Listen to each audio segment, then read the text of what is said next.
Iloilo had gone a very long way. And it didn't happen overnight. It was because of very good long-range planning. We had a very strong leader, and we had a sincere leader, a leader that I can say nga, who is not just a politician, but somebody who really cares.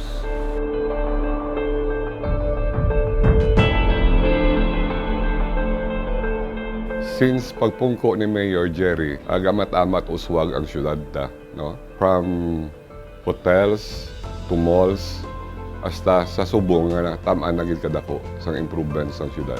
With regards sa aton mga dalanon nga gindalaya din nga proyekto ya, kadamo gid katama ang concreting of roads ta, no? Kahit before ano na siya bali asphalt lang overlay, subong cemented na natanan. Concreted nga infrastructure, bridges, FMR. Ang FMR is farm to market road ta, no, ngayong dalaman sa aton ni Mayor Jerry. Siguro si Jerry is one guy nga siyado ka tanda, brilliant, kag biskin sa mga panabang mayo siya. Mga pareho yung abogado, kadamo gid naghambal. Even mga kliyente, he is a good practitioner. Talaga a good lawyer.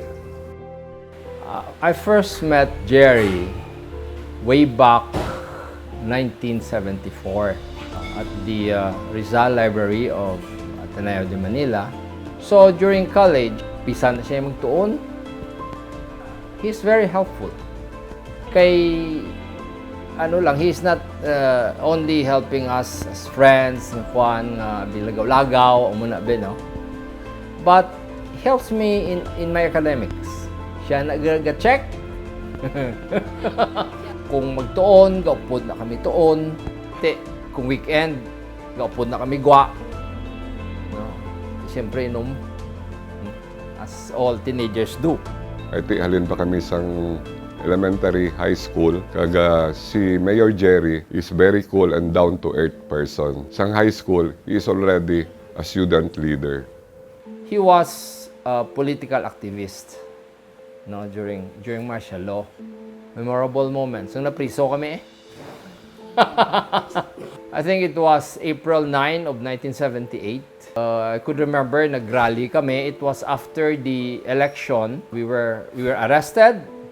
We went to Bikutan, we went to the same cell, one day. And then the next day, may pillow na kami. And then the next day, may blanket na kami. Sadya nila, dugay niya. Sadya sa to was, Ochoy, sige, ikaw pang limpyo to sa CR. I'll be in charge of the food. Okay, sige. He was in charge of the food. Kaya tiplakaon, gimana siya. Jerry in college was God's gift to girls, okay? Wala na, we just put it that way. Si Mayor, no, bali do joker man asa before sa high school kami. Medyo kalog nga, hindi lang medyo kalogid. Well, sa pamuluyo, si Jerry mabuligid, mabinuligon gid. Kapin pa sa mga kubos, no? By heart, no, si Jerry. Tanaw lang balang mataw sa tupad ya kay pulstanan pigado.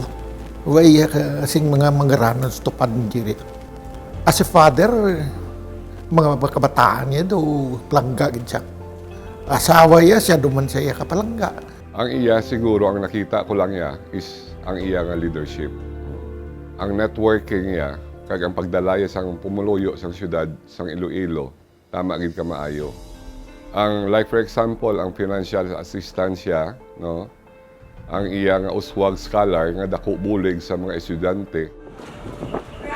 To be an Uswag Scholar. Kag aside from that, bali ang development gid sa syudad sang Iloilo. Ang handom sina is make Iloilo as progressive as it can be. We had that dream ever since. We always dream of giving a better life for people. I could remember what he said, something like, we have to show people that there is a government that is working.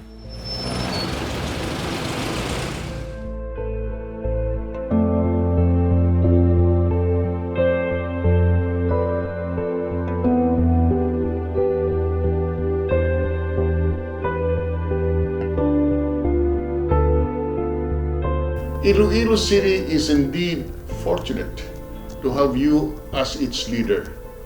But I can claim that I am more fortunate because you're a friend. Indeed, you have done so much for Iloilo City.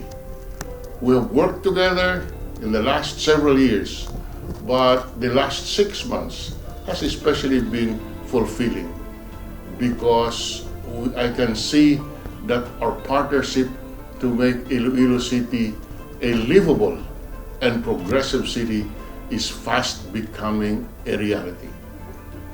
We will continue to dream big together for our people and our city. Level up, Iloilo City.